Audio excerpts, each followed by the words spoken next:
Hey everybody, this is Dave Lee of Hatton Steampunk. This has been an ongoing project here, the Gentleman's Armored Battle Carriage. One of the challenges I've had is trying to make it drivable. I finally got the electronics, knock on wood, I finally got the electronics to work. And I'm going to test it for the very first time with me sitting in, driving and steering. And so either the video is going to be good and you'll see me get about like a 2-year-old and giddy, or smoke will come up and I'll start crying and cussing, and then this will never make it to YouTube. So we're going to find out.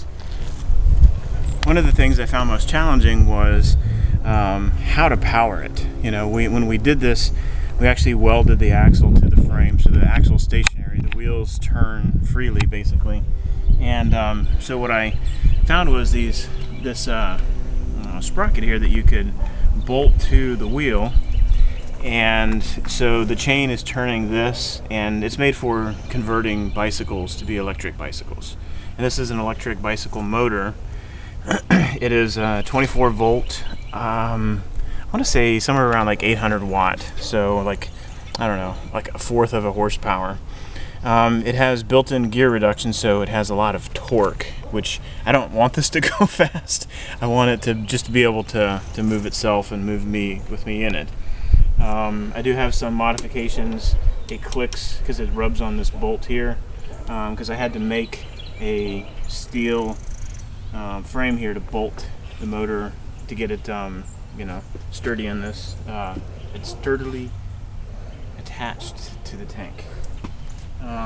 But yeah, so let's come around here and I'll tell you about the real super technical controller for it.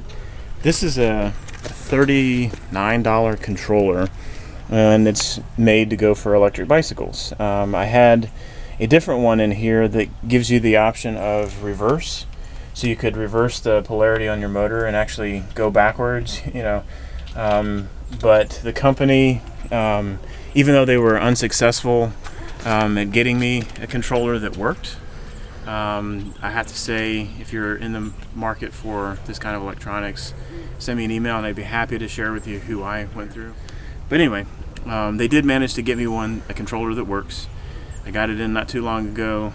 It's not even really installed. I'm going to make some fancy stuff to hide it, but I had to plug it up and see that it works. So let me go ahead and pull a Dukes of Hazzard to get in here. Now, I'm pretty sure my neighbors already think I'm insane. This is just going to seal the deal. Alright, so far so good. I see no smoke, no smoldering battle carriage. I'm actually holding the throttle in my hand. Okay. We can do this.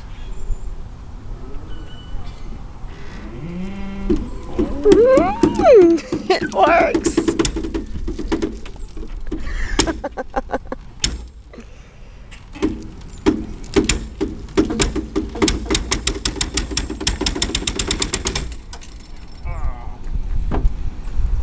It worked for about a minute.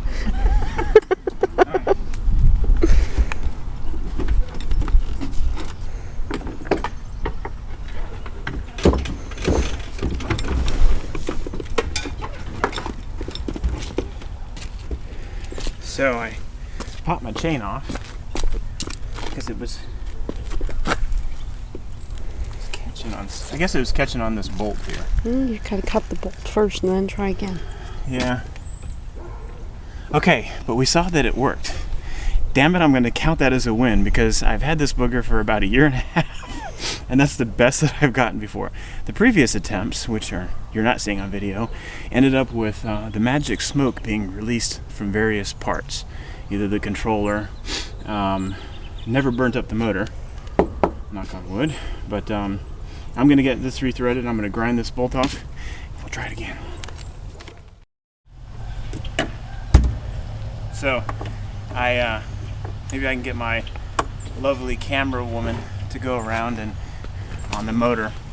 So this nut right here was what was catching on this chain, and so I just ground it off. I'll probably tack weld it back into place.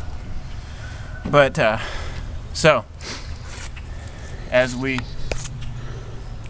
saw earlier, it was technically a success. I did not give up. Did Boba Fett give up when he was in the Sarlacc pit? No. Neither will I. So, round 2.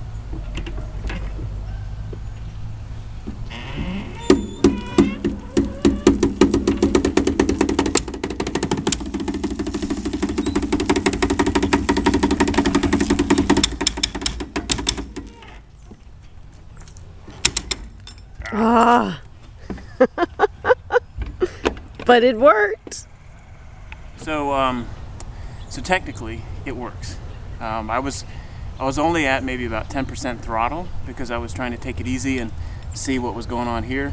And one of my problems is, you know, the initial axle was a lot thinner and we had bearings in there. But then the axles bent under the weight. It wasn't me and my 240 pounds, it was just mere coincidence. So when we beefed up the axles, I basically ran out of room for bearings. And so they're basically in here, but it gives it a wobble, and that wobble is hitting the chain and causing it to come off like that. So I'm gonna have to figure out yet another repair or fix to make this work, because damn it, I have to get this drivable for at Acrocon because Cindy McLeod is supposed to drive this. Of course, that may be a bad idea, but Cindy, I love you, but it's not a very reliable mode of transportation, but it is cool.